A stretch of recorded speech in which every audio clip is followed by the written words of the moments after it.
This video is crafted with love and harmony. Any perspectives or opinions articulated in this video are personal and pertain solely to the content creator. These viewpoints are not intended to disparage any religion, ethnic group, association, organization, company, or individual.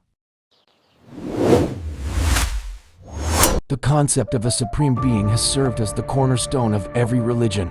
However, worshippers may have been conditioned to accept the existence of God. Conversely, some believers, after conducting a certain degree of inquiry, arrive at the conclusion that God does not exist. Their investigations led them down a path where the deity they have been exposed to should not be regarded as God, ultimately resulting in their atheism.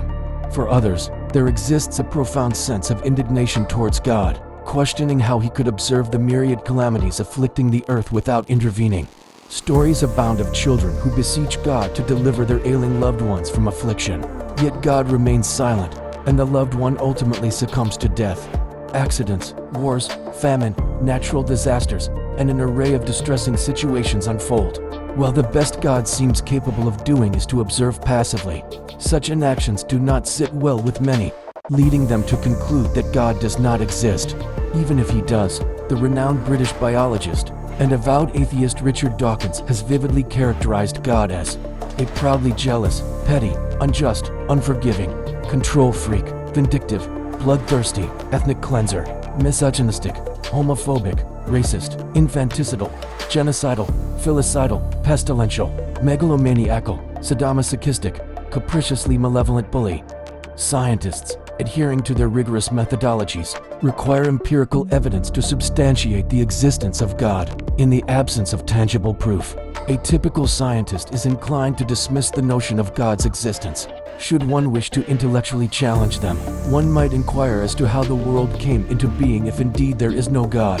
Their retort would likely invoke the Big Bang Theory, which posits that the universe expanded from an exceedingly small, intensely hot, and extraordinarily dense state.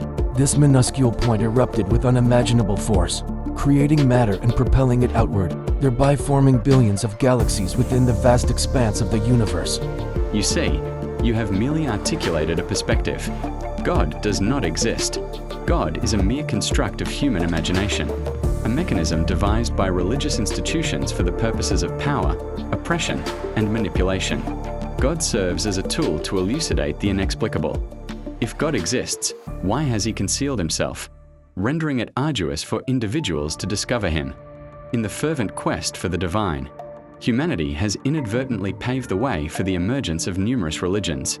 If God truly exists, why has he not manifested his essence within our hearts or inscribed it in our DNA?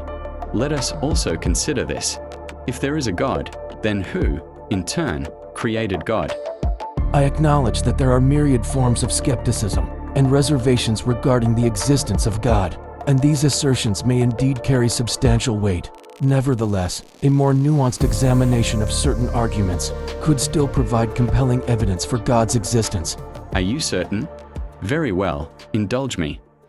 Firstly, the assertion that God requires a creator to exist appears unpersuasive. God ought to be self-sufficient, an uncaused cause. Inquiring about the creator of God is akin to asking, what sound does silence make? What is the shape of the color yellow? How cold is fire? Why are rocks not soft? How wise is a fool? If I have succeeded in persuading you that God exists independently, it fundamentally undermines the argument posited by some scientists who assert there is no God. This is primarily because the dense point that purportedly exploded to give rise to the universe existed autonomously. In essence, this dense point could be construed as God. Whether God is indeed an entity or an essence will be addressed subsequently. Secondly, those who harbor resentment toward God for permitting calamities to transpire without intervention have, in effect, acknowledged God's existence, albeit with dissatisfaction. For such individuals, I implore you to contemplate the following questions.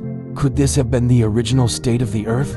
Could a supposedly benevolent God find pleasure in the calamities besetting this world? Could God be the architect of the world's tribulations? We must recognize that we inhabit a flawed world, rife with homicide, genocide, warfare, murder, accidents, sickness and disease, natural disasters, poverty, various forms of massacre, slavery, death, and so forth. Such afflictions can only be attributed to the adversary of humanity. If God indeed created mankind, would he then be the foe of his own creation? Why then would he bring man into existence only to endure suffering? Clearly not. Consequently, our ire should not be directed at God, but rather at the enemy of humanity, who lurks in the shadows, ensuring he remains unacknowledged, while deftly orchestrating the transfer of blame, compelling us consciously or unconsciously to perpetually cast our accusations toward God. In the wake of any unfortunate event, religious institutions often proclaim, "God knows best."